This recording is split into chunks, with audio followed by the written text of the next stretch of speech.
Después me mostró un río limpio de agua de vida, resplandeciente como cristal, que salía del trono de Dios y del Cordero. En medio de la calle y de la ciudad, y a uno y otro lado del río, estaba el árbol de la vida, que produce 12 frutos, dando cada mes su fruto, y las hojas del árbol eran para la sanidad de las naciones. Y no habrá más maldición, y el trono de Dios y del Cordero estará en ella, y sus siervos le servirán, y verán su rostro, y su nombre estará en sus frentes. No habrá allí más noche, y no tienen necesidad de luz de lámpara, ni de luz del sol, porque Dios el Señor los iluminará, y reinarán por los siglos de los siglos. Tomen sus asientos, por favor, hermanos. Vamos a considerar este texto. Y yo creo, hermanos, bueno, para iniciar, proponerles un pensamiento. Creo que, sin duda, la nostalgia es uno de los sentimientos más presentes a través de nuestra vida. Es común que a medida que vamos creciendo, este sentimiento de nostalgia se hace más presente, porque en la medida en que nuestra historia avanza, hay muchas cosas que van quedando atrás. Hay muchas cosas que en algún momento las teníamos y que luego se convierten en recuerdos. Hay mucho que un día tuvimos y que luego vamos perdiendo. Tal vez alguien aquí añore lugares particulares, especiales, algunos momentos que vienen a su memoria, personas que tal vez alguna vez tuvieron y que con el paso del tiempo ya no están. La nostalgia está muy presente y en la medida que envejecemos se manifiesta aún más. Añorar momentos. Y luego, hermano, sabe usted que quizás una de las cosas más difíciles de sobrellevar es que hay que asumir que hay ciertas cosas que nunca más las volveremos a disfrutar. De hecho, hermanos, cada momento que vivimos es irrepetible. Y lamentablemente vivimos en un tiempo, y sobre todo en este tiempo, con una generación que piensa de que todo está ahí, que es un hecho que esté ahí y que siempre va a estar. Y que por lo tanto no existe ese corazón agradecido, sino que al pensar de que todo es como un derecho adquirido, no se agradece lo que se tiene y no se aprecia hasta que ya no se tiene. El punto está, hermanos, es que con los años la resignación se va consolidando, pero en algunos momentos nuestra memoria nos lleva a algún punto de nuestra historia y sin duda, hermanos, vuelven a aparecer las imágenes de ese quizás rincón de la casa de nuestros papás, de nuestra sala de clases, de esas conversaciones alrededor de la mesa, de esa compañía del ser querido que ya no está presente. Parece que nuestra historia se va desarrollando sobre nuestras pérdidas. Y eso nos lleva a preguntarnos quizás si todo lo que estamos viviendo está llevándonos hacia algún lugar finalmente. Pero nosotros, hermanos, podemos interpretar la vida, gracias al Señor, desde el lente de las Escrituras.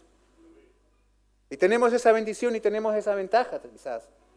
Porque si algo debemos tener presente, hermanos, es que cuando nosotros queremos definir un sistema de pensamiento, cuando queremos definir una cosmovisión, y este es un tema que estamos viendo con los jóvenes de nuestra clase, para poder, ¿cierto?, definir ese sistema de pensamiento como visión, esa forma de ver la vida, de entender el mundo, y definirlo como algo válido, algo que es sostenible, debemos, ¿cierto?, analizar de que esa forma de pensar, esa forma de ver la vida, debe ser capaz de responder preguntas profundas.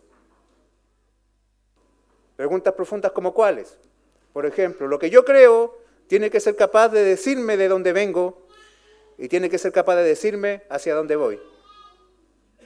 Una buena cosmovisión debe saber responder preguntas de identidad, preguntas de bien y mal, de moralidad y de origen y de destino. ¿De dónde vengo? ¿Hacia dónde voy? Si una cosmovisión no provee una respuesta coherente, porque eso es otro, hermano, otra característica de una buena cosmovisión, es de que la respuesta debe ser coherente. Debe cuadrar con la realidad. No debe ser una fantasía. Si una cosmovisión no responde a eso, no propone respuestas coherentes a las preguntas grandes de la vida, esa cosmovisión es inútil y carece de sentido. El cristianismo, hermanos, es una cosmovisión. Es una fe, es una forma también, ¿cierto?, de ver la vida, de entender el mundo. Y el cristianismo, hermanos, la fe cristiana, nos provee respuestas de origen y nos provee respuestas de destino.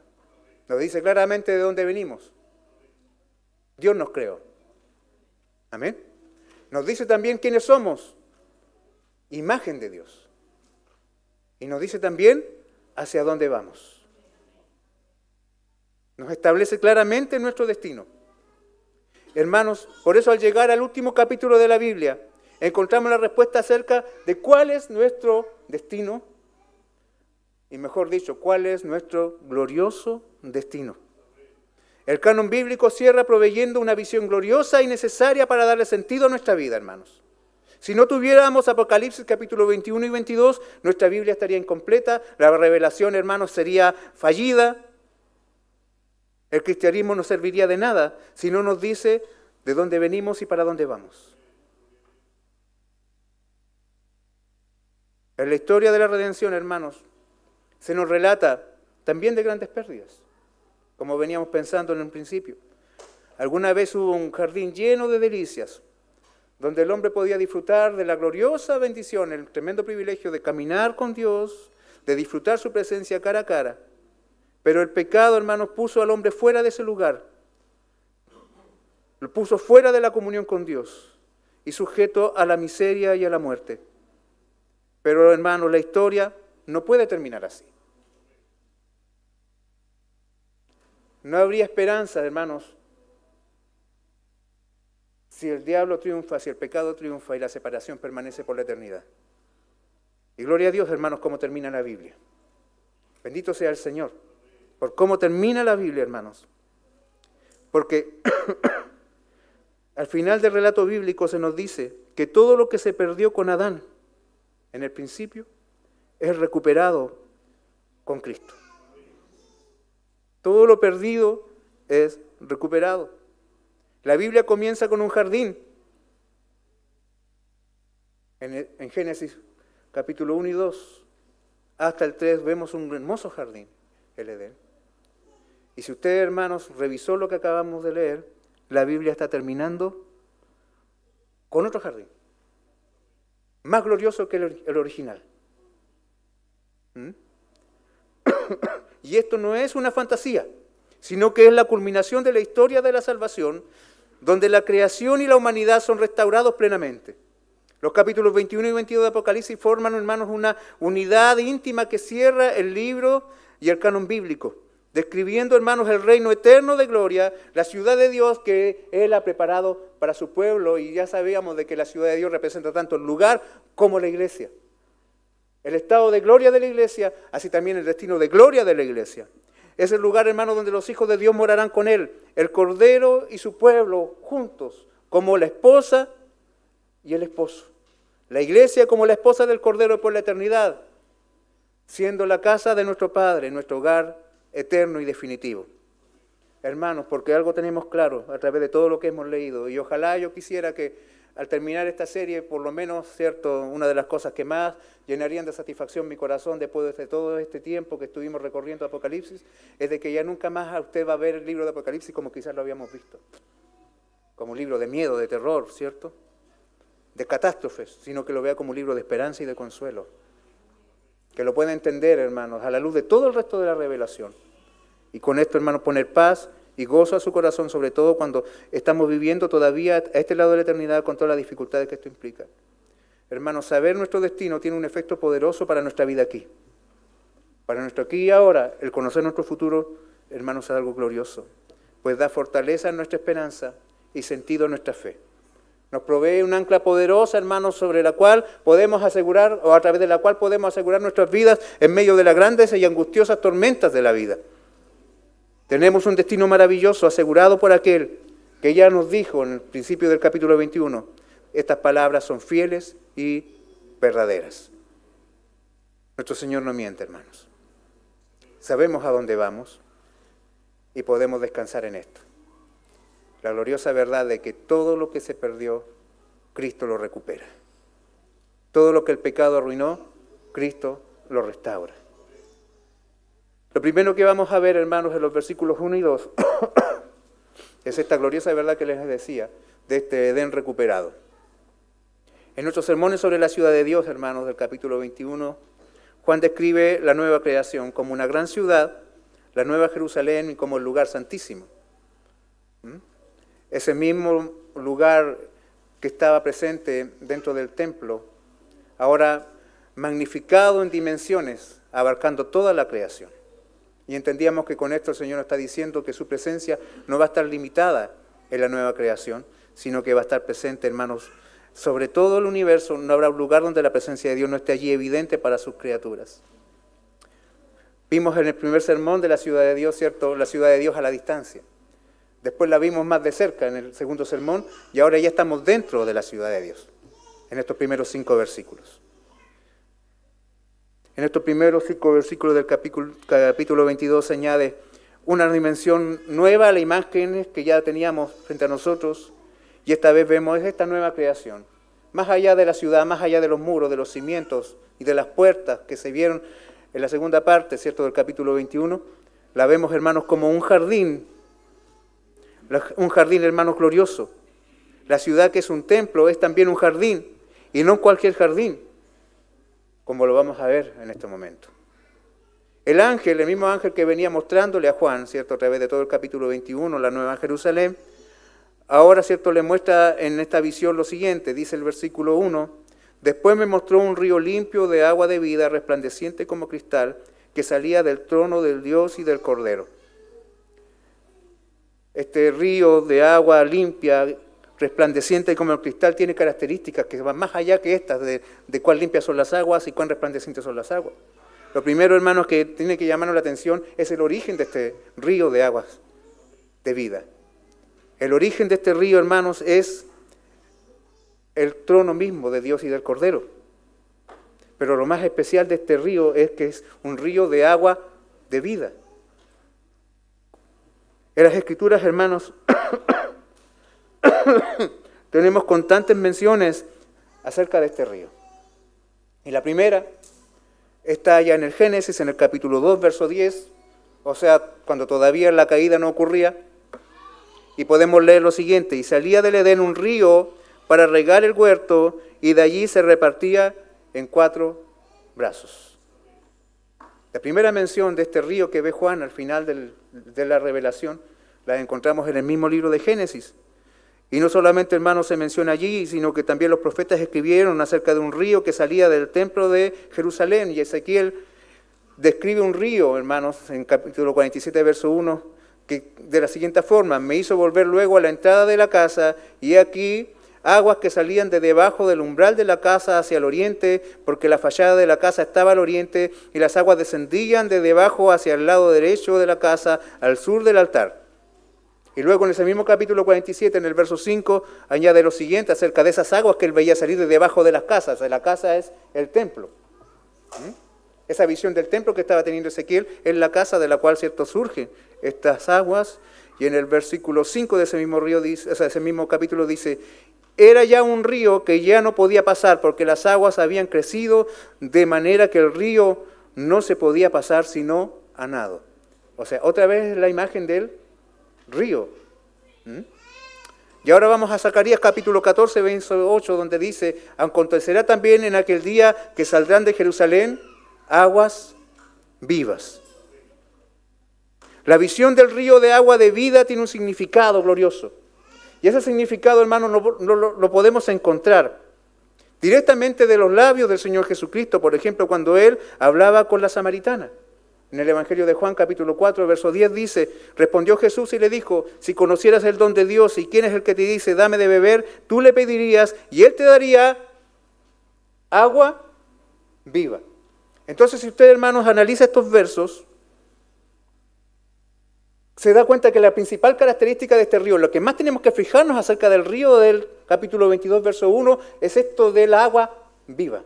Porque eso es lo que lo hace único y es lo que lo asocia, hermanos, con todas las visiones de los profetas y por sobre todo, hermanos, con la imagen del Génesis. Porque usted se ve, hermanos, que quizá ese concepto de vivo está presente en el hecho de que se declara que ese río es el que riega el jardín, o sea, le da vida a todo el jardín. Y gloria a Dios, hermanos, porque la Biblia se interpreta a sí misma. Y Juan, cierto, vemos allá cómo añade luego en el capítulo 7, verso 38, cuando está el Señor Jesucristo allá en los últimos días de la fiesta de los tabernáculos en Jerusalén y le dice a la multitud lo siguiente: el que cree en mí, como dice las Escrituras, de su interior correrán ríos de agua viva. Otra vez.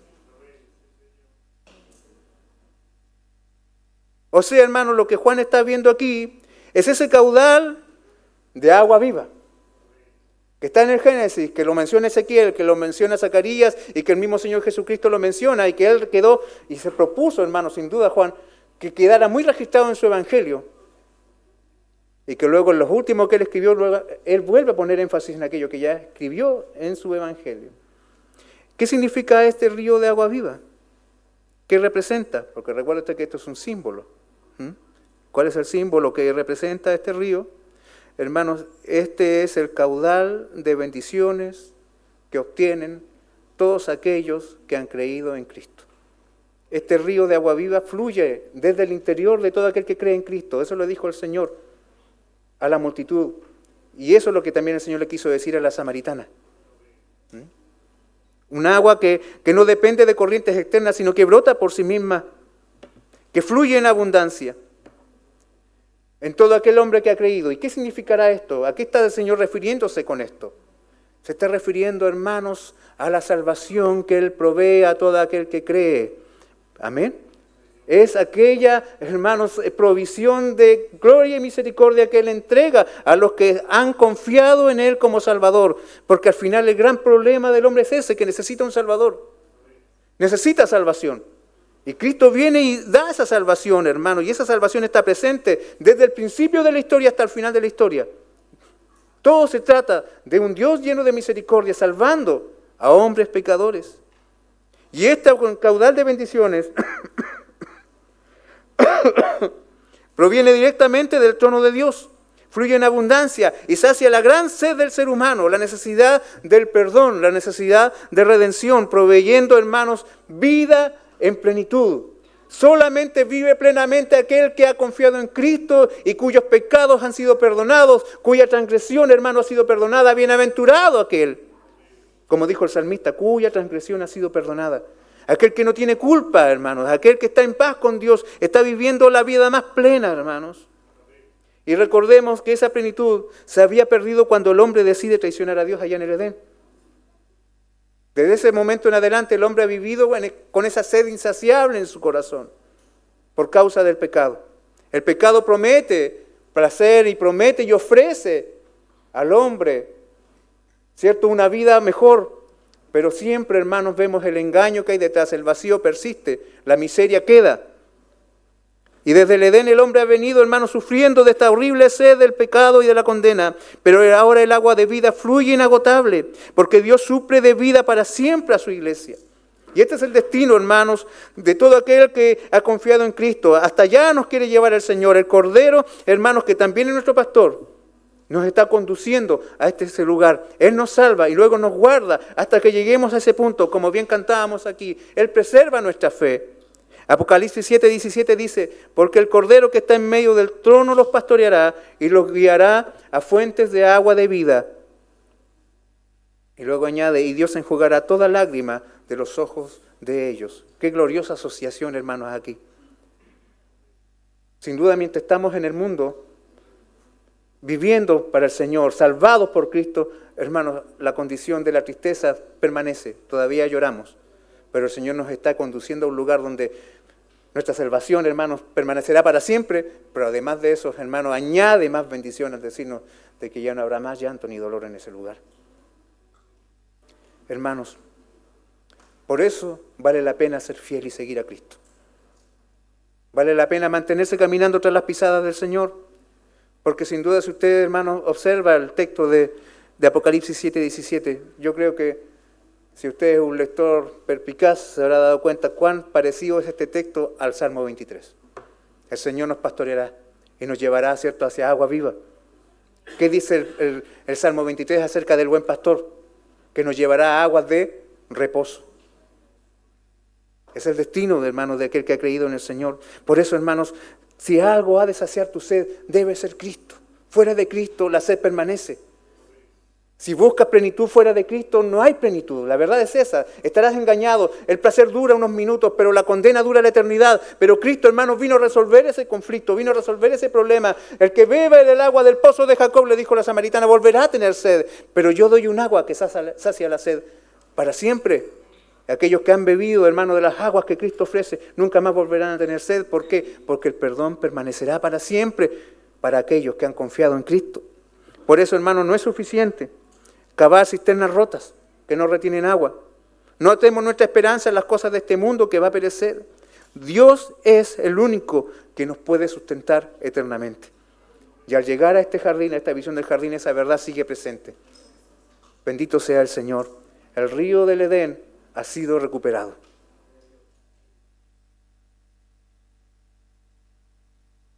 Bendito sea el Señor. Podemos ir viendo, hermanos, las conexiones entre Génesis y Apocalipsis aquí, con la mención del río. Pero no solo se menciona el río de agua de vida, sino que también aparece otro elemento clave, único en las Escrituras, que solo aparecía en Génesis y que no vuelve a aparecer a través de toda la Biblia, sino hasta que llegamos a este punto.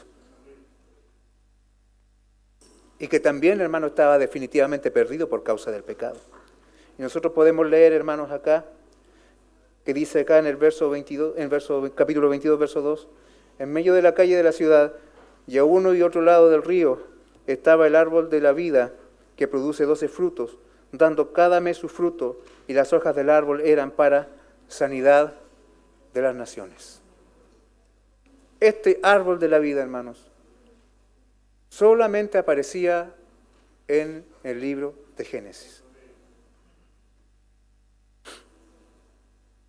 Y si usted, hermano, revisa acá, en el Salmo, en el verso 12, nos dice que este árbol está allí fluyendo, está creciendo, ¿cierto? Y que el río corre por la ciudad de Dios. No sé si usted le recuerda esto al Salmo 46. Si usted revisa el Salmo 46, también hay una mención a esta misma verdad gloriosa acerca de la ciudad de Dios.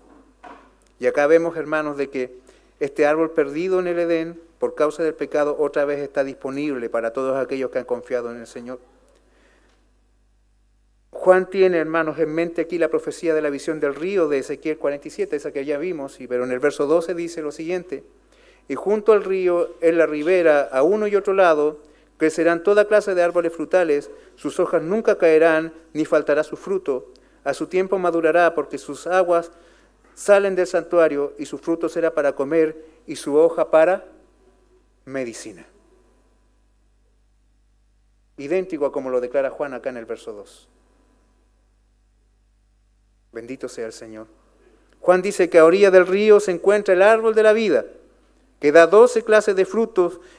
Según cada mes del año Él da su fruto, y las hojas del árbol son para curar o para sanidad de las naciones.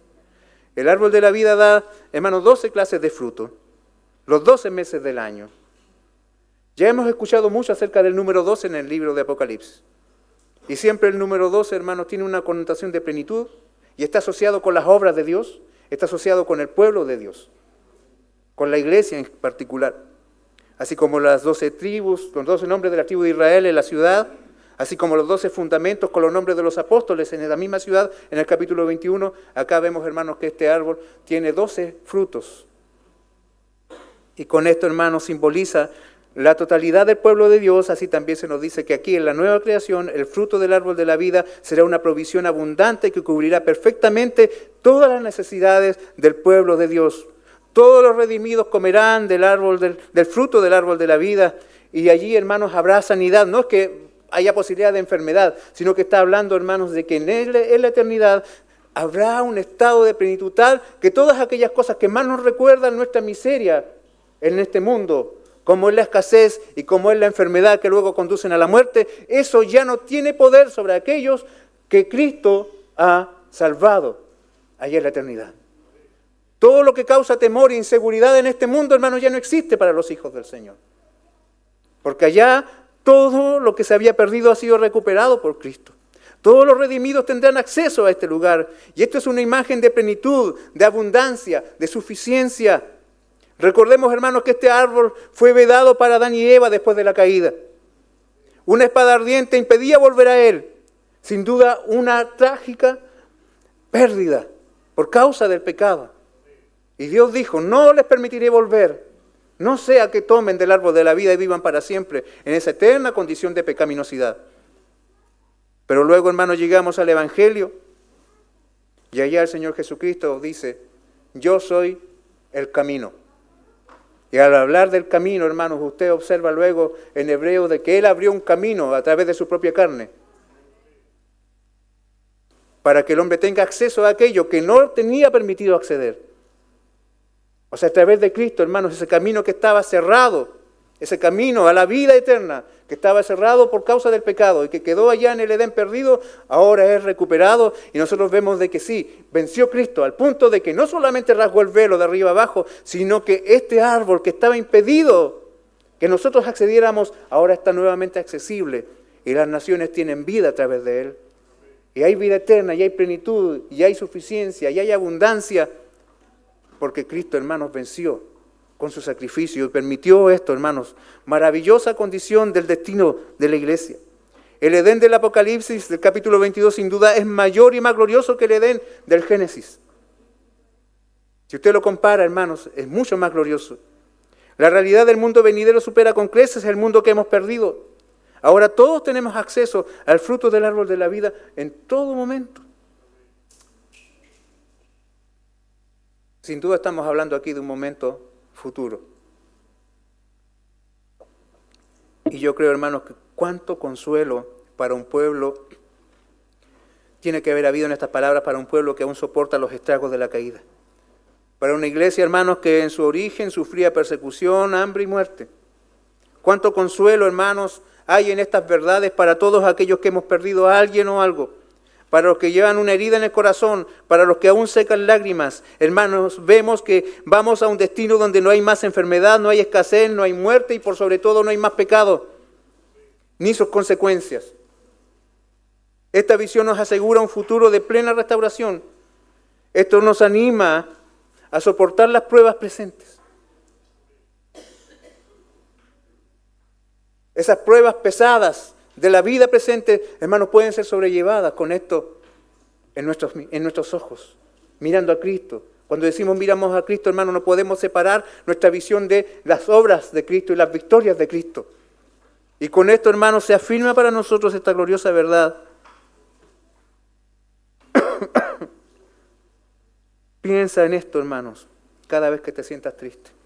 ¿A dónde el Señor te está llevando? A un destino glorioso de restauración y paz, donde ya no habrá falta de nada. Hermanos, sin duda Cristo recupera con creces todo lo que se ha perdido. Luego pasamos a los versos 3 y 4, donde vemos cómo esta obra de recuperación de Cristo es mucho más gloriosa. En el verso 3, Juan toma las palabras de Zacarías 14:11 que dice, y morarán en ellas y no habrá nunca más maldición, sino que Jerusalén será habitada confiadamente. Como dice el verso 3, fíjese usted lo categórico que es en su primera parte. Ya no habrá más maldición. Ya no habrá más maldición. Hermano, gócese cómo se está cerrando la Biblia. Porque usted puede comparar cómo está terminando Apocalipsis, ¿cierto? Ya no habrá más maldición. Como se concluyó el Antiguo Testamento allá en Malaquías capítulo 4, verso 11, donde el Señor está allí advirtiendo, no sea que yo venga y hiere la tierra con maldición. Pero acá en Apocalipsis nos dice, ya no habrá más maldición. Podemos ver los contrastes, hermanos. En lo que estamos leyendo aquí, en el Génesis capítulo 3, sin duda una de las palabras más fuertes que usted lee allí es la palabra maldito. Maldita será la tierra por causa de esto. Maldito serás tu serpiente.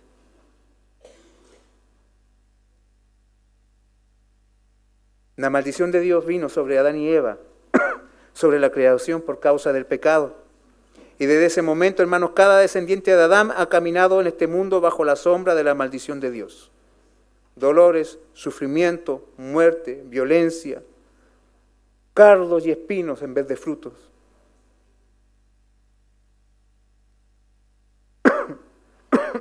De hecho, cada vez que un ser humano nace, los dolores que experimenta la madre por atraerlo a luz están recordando este estado.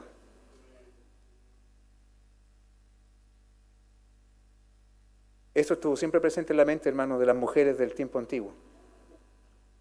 Sabían de que en sus dolores se les recordaba la caída, pero con el nacimiento de un niño también se reafirmaba la esperanza del Redentor. ¿Se recuerda usted cuando nació por primera vez? El primer hombre que nace, cuando nace Caín, ¿qué pensó Eva? Dijo, Dios ha provisto. Ella pensaba de que Caín era el Redentor, y de hecho siempre estuvo presente esto. Y note usted, hermano, y acá hay una cuestión muy clara. Vea usted la obsesión que tiene Satanás por destruir las nuevas generaciones. Siempre ha estado obsesionado con matar a los niños, ¿se ha fijado?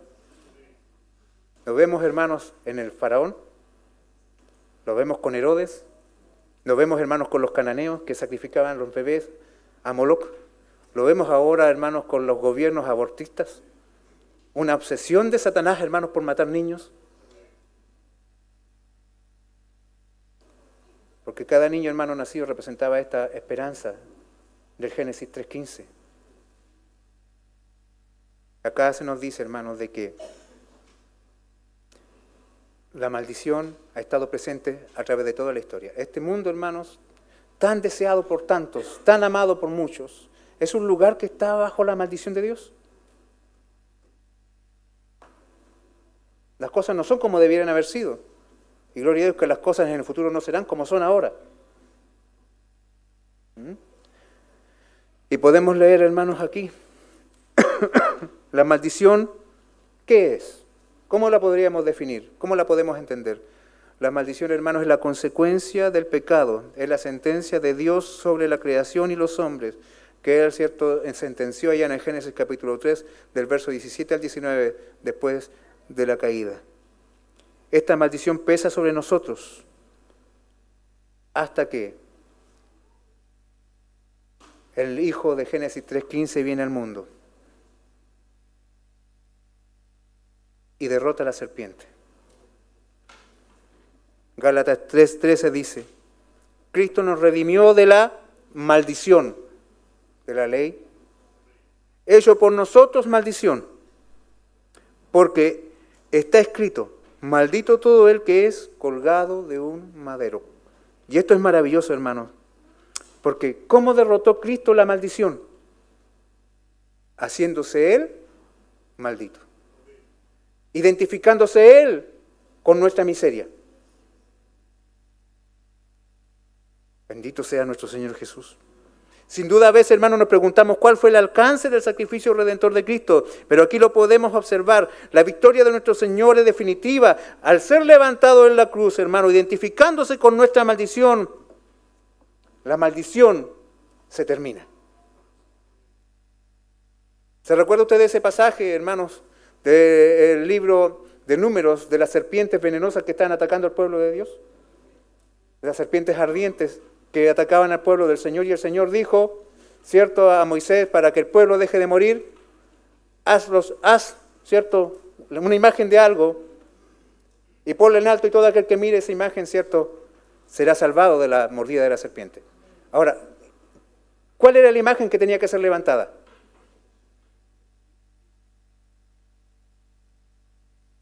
¿Por qué el Señor nos dijo, haz la imagen de un cordero? ¿Por qué Dios nos ordenó a Moisés, haz la imagen, no sé, de una vacuna, de una jeringa? No existían en ese tiempo. Haz la imagen de un vaso, de una medicina. ¿Por qué la imagen de una serpiente? ¿Ha pensado en eso? ¿Por qué tenía que ser esa imagen, una serpiente de bronce, puesta en alto, y todo aquel que mire la imagen de la serpiente de bronce vivía y no moría? Porque eso, hermanos, era un tipo de Cristo. Un tipo de aquel, hermanos, que siendo perfecto y santo, iba a tener que identificarse a tal punto con nuestra maldad, para que pueda morir, hermano, efectivamente, y representar a aquellos por los cuales muere en la cruz del Calvario. Cristo, hermanos, al subir a la cruz del Calvario, al ser levantado, porque Él dice, así como la serpiente fue levantada en el desierto, es necesario que el Hijo del Hombre sea levantado. Esa expresión de levantado, hermano, no significa ser exaltado, sino que estaba hablando justamente de este madero, que a él, hermano, lo hacía maldito.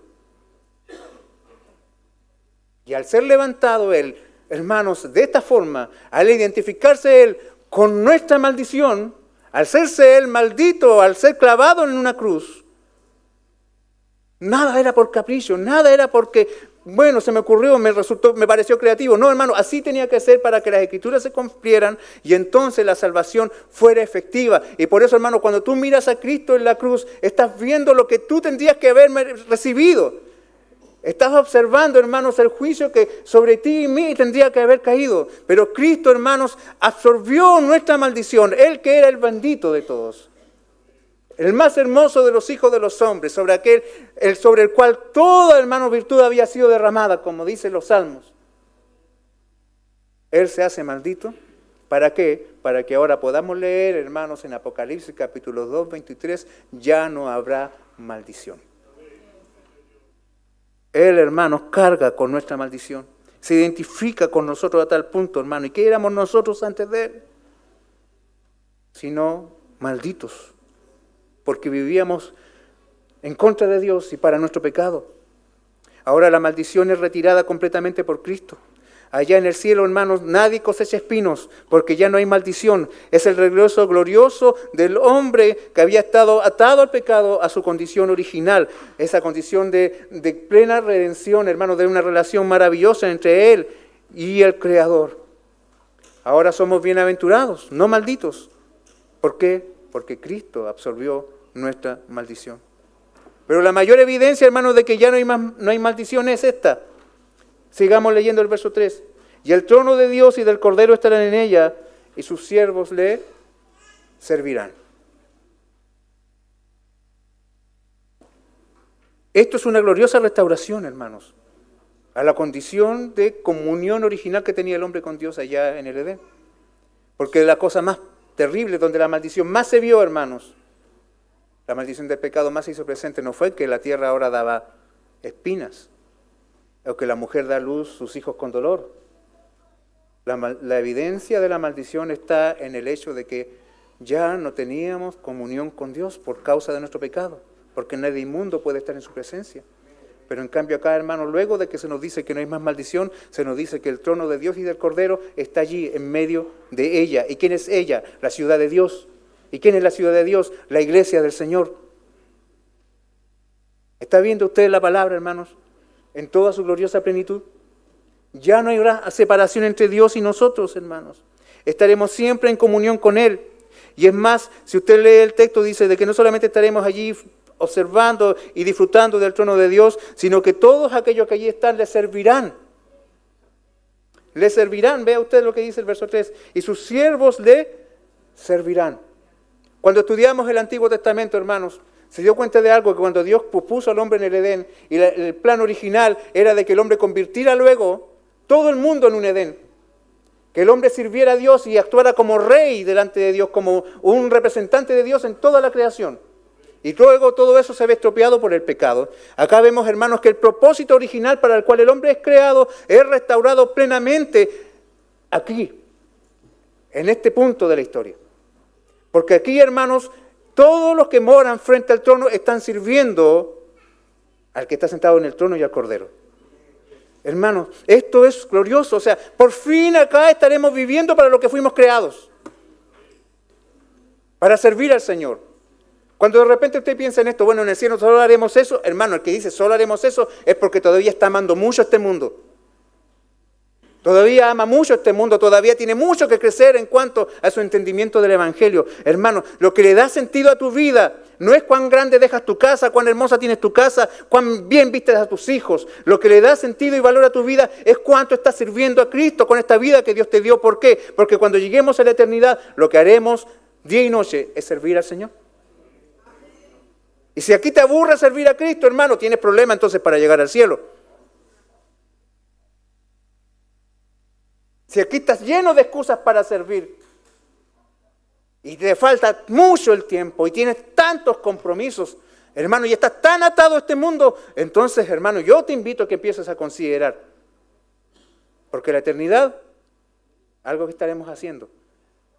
Estaremos haciendo aquello para lo cual fuimos creados. ¿Cuál es el fin principal del hombre? Catecismo Menor de Westminster. ¿Se acuerda? Conocer a Dios y disfrutar de Él por siempre. Vivir para su gloria. Bendito sea el Señor. O sea, hermanos, aquí nosotros vemos de que se cumple esto que el Señor dijo, de que hará de cada uno de sus escogidos un sacerdote. Antes solo el sumo sacerdote tenía el privilegio de servir al Señor y solamente en algún momento del año. Pero aquí, hermanos, todos los salvados tienen el glorioso privilegio de servir a Dios y al Cordero. Y en cierta forma, hermanos, esto significa, por fin estás haciendo lo que tenías que hacer. Estás viviendo para lo que tenías que vivir. Y eso lo hacemos, hermanos, porque es la parte que nos toca dentro del pacto. Apocalipsis 7:15 dice, por eso estarán delante del trono de Dios y le sirven día y noche en su templo, y el que está sentado sobre el trono extenderá su tabernáculo sobre ellos. O sea, ¿qué significa esto? Servirle es lo que le dio razón a nuestro origen. Por lo tanto, nuestro destino no puede ser otro que servirle de día y noche, habitar junto a Él en su habitación, disfrutar de su belleza allí, hermano, observándole y contemplándole día y noche. Por hablar, hermano, de una forma de eternidad, como un símbolo de eternidad día y noche, allí, hermano, en la presencia de Dios, en la habitación del trono para siempre. Esto es una restauración gloriosa acerca del propósito del hombre. ¿Para qué estás aquí en el mundo, hermano? ¿Para dónde vas con tu vida? ¿Te has preguntado en eso? ¿Qué es lo que estás haciendo de tu vida? ¿Qué estás construyendo, hermanos, con tu vida? De repente veo, hermanos, una visión tan limitada del propósito de nuestras vidas, inclusive en muchos cristianos. ¿Cuál es tu propósito? Ganar dinero. ¿Para qué? Para después tener dinero. ¿Y qué quieres que tus hijos hagan? ¿Que estudien? ¿Para qué? Para que ganen dinero. ¿Y con quién quieres que se case tu hijo? Con una mujer que tenga dinero y tu hija con un hombre que tenga dinero, para que juntos tengan dinero. Y todos, hermanos, caminan y se capsulan en una visión limitada. Hermano, eso es todo. Y si eso fuera todo, hermano, ¿qué vas a hacer cuando venga la inflación? ¿Qué vas a hacer cuando tengas que pagar los impuestos? ¿Qué vas a hacer, hermanos, cuando el negocio salga mal y cuando no encuentres trabajo? O cuando el dinero se convierta todo y empieza la miseria, hermanos. ¿Te das cuenta de que hay tanta gente viviendo para cosas tan limitadas y temporales? Nosotros fuimos creados para la eternidad, hermanos. Tus hijos fueron creados para la eternidad. El alma de tus hijos son eternas, hermanos. Y eso tú, que estamos en el Día del Padre, hermanos. Un pequeño paréntesis. Nosotros estamos criando hombres con almas eternas, mujeres con almas eternas.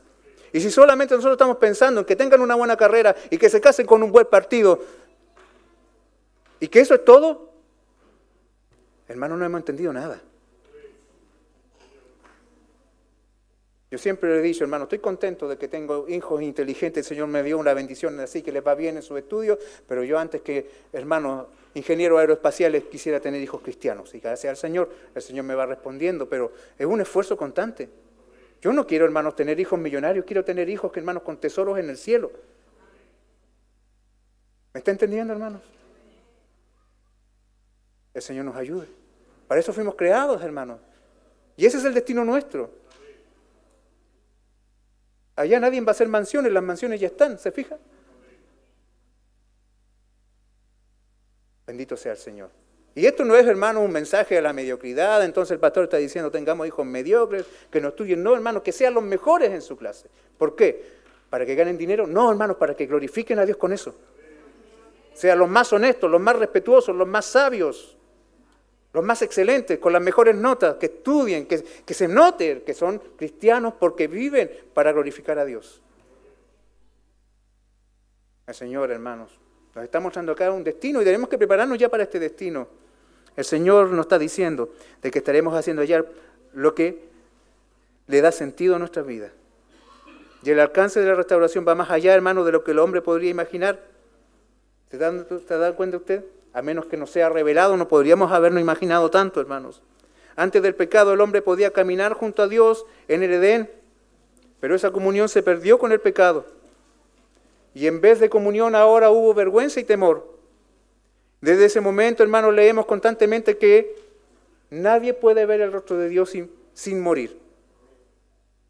De hecho, hermanos, a Moisés se le permitió, dice Éxodo 33, verso 20, lo siguiente, dijo, mas no podrás ver mi rostro, porque no me verá hombre y vivirá. Y solamente se le permitió ver las espaldas del Señor por una forma, hermano, en que Moisés trató de describir lo que él alcanzó a ver cuando pasó el trueno y el terremoto por frente a él y le cubrieron sus ojos y luego solamente él alcanzó a ver las espaldas del Señor. ¿Se acuerda usted del pacto entre Abraham y Dios, entre Abraham y el Señor? Cuando mandó Dios, ¿cierto?, a que cortara los animales, ¿cierto?, y las aves por la mitad y las pusiera y hiciera un camino entre medio. Y cuando llegó el momento de ya sellar el pacto que hace Dios, sume a Abraham en un sueño profundo y el que pasa, hermanos, por entre los animales muertos es Él. ¿Por qué? Porque en cierta forma esto se mantiene a través de las Escrituras. Es Dios, hermanos, quien se revela. El hombre no puede tener acceso a Dios a menos que vaya a morir. Recuerda usted al profeta Isaías en la visión del templo. Solamente alcanzó a ver las faldas del Dios santo, 3 veces santo, y lo único que alcanzó a sentir él fue una inminente sensación de que iba a morir allí. El rostro de Dios ha estado velado para el hombre pecador desde siempre. Desde siempre. Juan 1:18 dice, a Dios nadie le vio jamás, pero el unigénito Hijo le ha dado a conocer, y eso permite, hermanos, que podamos leer lo que ahora estamos leyendo en el versículo 4. Estos que están allí junto al trono, aquellos que están sirviendo al Señor día y noche junto al trono, tienen, hermanos, un privilegio maravilloso, y es de que pueden ver el rostro de aquel que está sentado en el trono. Y verán su rostro. Verán su rostro. ¿Observa usted el alcance de la restauración lograda por Cristo? ¿Hasta dónde alcanza, hermanos, el nivel de gloria de esa nueva Jerusalén? ¿Hasta dónde, hermanos, se recupera lo que se había perdido? Todo lo perdido, hermanos. Este glorioso privilegio que tuvo el hombre al principio, que podía caminar junto a Dios en el Edén. Ahora lo vemos nuevamente restaurado de una manera mucho más gloriosa porque ahora el rostro del Señor está visible para los santos de Dios. Ahora, yo quiero que usted entienda esto. Todo esto es un lenguaje simbólico. No es que Dios tenga facciones en su cara o que tenga siquiera una cara, eso es algo que nosotros no podemos especular desde acá, pero sí el texto nos está diciendo algo aquí maravilloso y es de que la comunión entre el hombre y Dios estará restaurada para siempre y nada impedirá de que el hombre tenga cercanía con su Señor, con su Dios.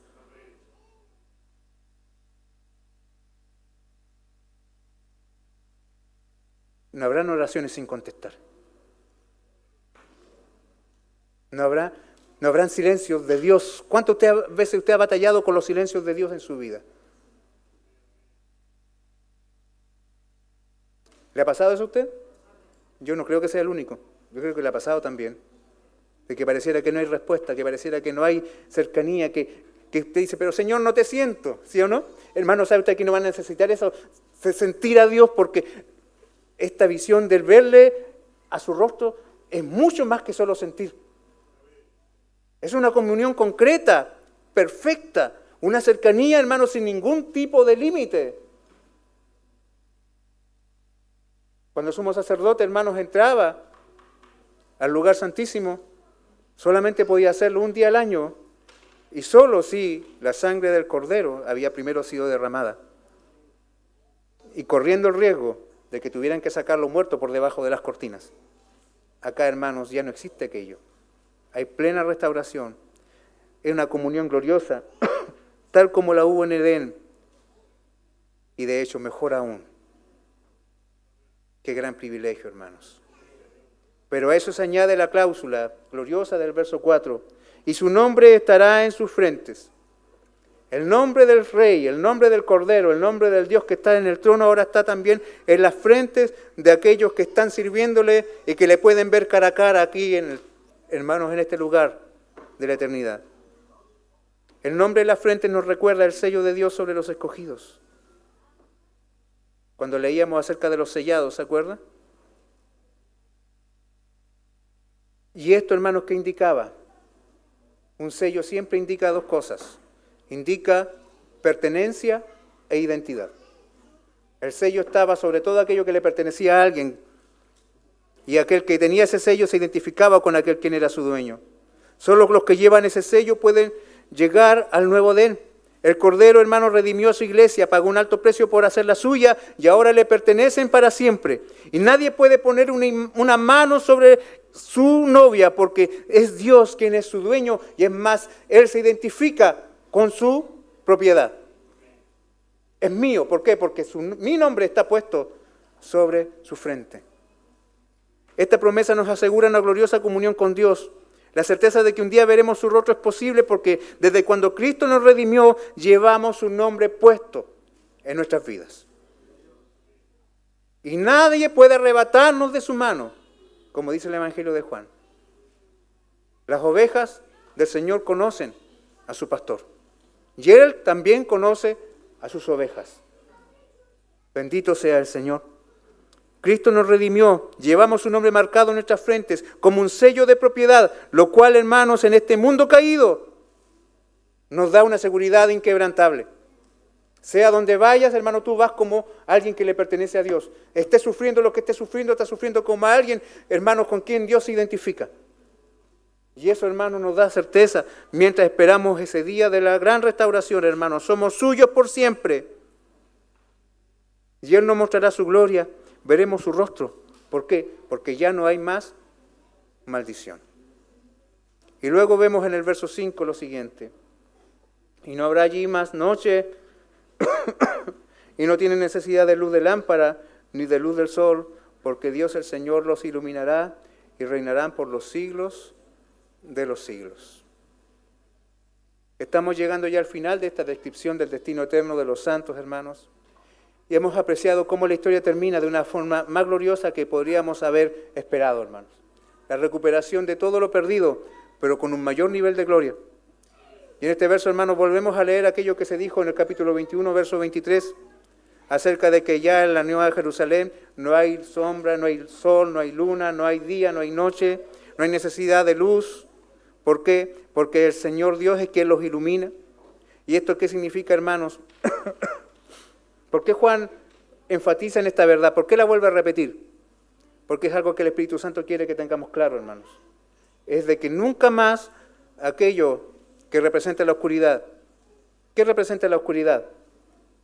¿A cuántos de los niños aquí les gusta muchas veces dormir con la luz encendida en la pieza? ¿Por qué? Porque le tienen miedo a la oscuridad. Y la oscuridad, hermanos, siempre ha simbolizado la razón del temor, del miedo, al cual el hombre vive sujeto. Y acá nosotros podemos ver, hermanos, de que todo aquello que causaba temor, todo aquello que causa inseguridad, hermanos, todo aquello que simboliza la oscuridad, ya no estará más presente porque ha sido reemplazada por la gloria de Dios que ilumina, hermanos, cada rincón de la eternidad. Y esos redimidos ahora son iluminados por el Señor, que vimos que servirán al Dios y al Cordero que está sobre el trono, y también dice el texto que reinarán por los siglos de los siglos. Y esto tiene su base, hermano, en la profecía de Daniel capítulo 7, verso 18, que dice, después recibirán el reino los santos del Altísimo y poseerán el reino hasta el siglo, eternamente y para siempre. ¿Qué es esto sino una reafirmación de nuestra posición en Cristo? De lo que Cristo logró para nosotros, hermanos, de lo que Cristo hizo con nosotros y de la promesa, hermanos, que el Señor hace a todos aquellos que han vencido con Él. La victoria de Cristo nos da a nosotros lo siguiente, Apocalipsis 3:21, al que venciere le daré que se siente conmigo en mi trono, así como yo he vencido y me he sentado con mi Padre en su trono. Al que venciere yo le daré que se siente conmigo en el trono. Y acá dice de que reinarán para siempre. Este es un mensaje, hermanos, que yo quiero que usted sepa que lo están escuchando. ¿Quiénes? ¿Quiénes son los que primero leyeron estos textos? ¿Una iglesia como esta? ¿Que tiene una casa donde volver? ¿Que tiene un plato de comida seguro sobre su mesa un par de minutos más adelante? ¿Que tiene buena ropa para cubrirse de la lluvia? Este mensaje lo está escuchando gente que tiene el privilegio de estar con sus hijos al lado, con su esposa y con su esposo vivo. Lo están recibiendo hermanos que no tienen qué comer, que están huyendo, que han visto a sus hijos ser comidos por las bestias, que han visto a sus esposos ser decapitados, que han visto a sus mujeres siendo quemadas vivas, que han visto a sus pastores siendo comidos por los perros. Ellos están recibiendo esta promesa. Imagínense usted, hermano, cómo tiene que haber chocado en la realidad de esos hermanos el hecho de que les digan que reinarán para siempre. Cuando el trono de esa época estaba ocupado por un hombre perverso, por un emperador sanguinario. ¿Me está entendiendo, hermano, el impacto en los corazones de la iglesia de ese tiempo? De los primeros que leyeron estos versos. Reinarán para siempre. Cuán gloriosa esperanza, hermanos, hay aquí. ¿Qué creen ustedes que ellos sintieron? ¿Cuál fue la respuesta de la iglesia cuando escucharon esto? Dijeron, entonces, vale la pena morir por Cristo. Vale la pena perseverar. Algo que, hermanos, es muy poco valorado por una iglesia que tiene de todo, que no le falta nada, pero que aún es floja para perseverar. Una iglesia, hermanos, que no entiende el valor de la perseverancia y del impacto que tiene en su vida espiritual el mantenerse firme siguiendo a Cristo. Hermanos, yo le aseguro que todo desanimado nunca ha tenido una razón santa para desanimarse. Me desanimé porque estoy orando más, me desanimé porque estoy viniendo más a la iglesia, me desanimé porque estoy leyendo más la Biblia. No, siempre lo que está como raíz de eso, hermanos, es una cuestión pecaminosa, una raíz de amargura. Esta gente escuchó esto y dijeron, hermanos, mañana vamos al circo romano. Y no lo vamos a ir a ver desde arriba, estaremos al medio. Gózate, hermano, mantente firme, seca tus lágrimas, hermana, porque allá reinaremos. Y escucharon, hermanos, los leones rugir y se decían unos a otros, y reinaremos por siempre. Persevera, mantente firme. Vale la pena seguir a Cristo. Vale la pena vivir para su gloria. Vale la pena renunciar al pecado. Combate tu maldad. Lucha contra tu corazón, hermanos. Lucha contra tu pecaminosidad. Lucha contra tus malos deseos. Lucha contra tu flojera. Lucha contra tu desánimo. Lucha contra tu tibieza. Vale la pena dar esa batalla.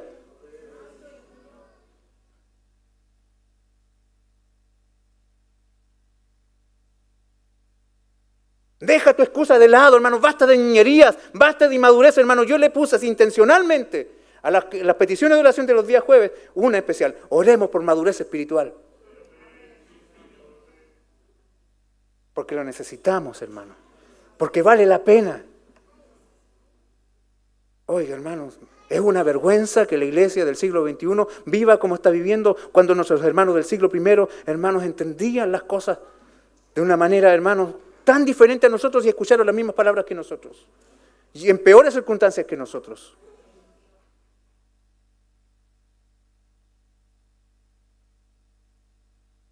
Déjate de dejarte seducir por cualquier cosa de este mundo. Quita tus ojos, hermanos, de las cosas temporales.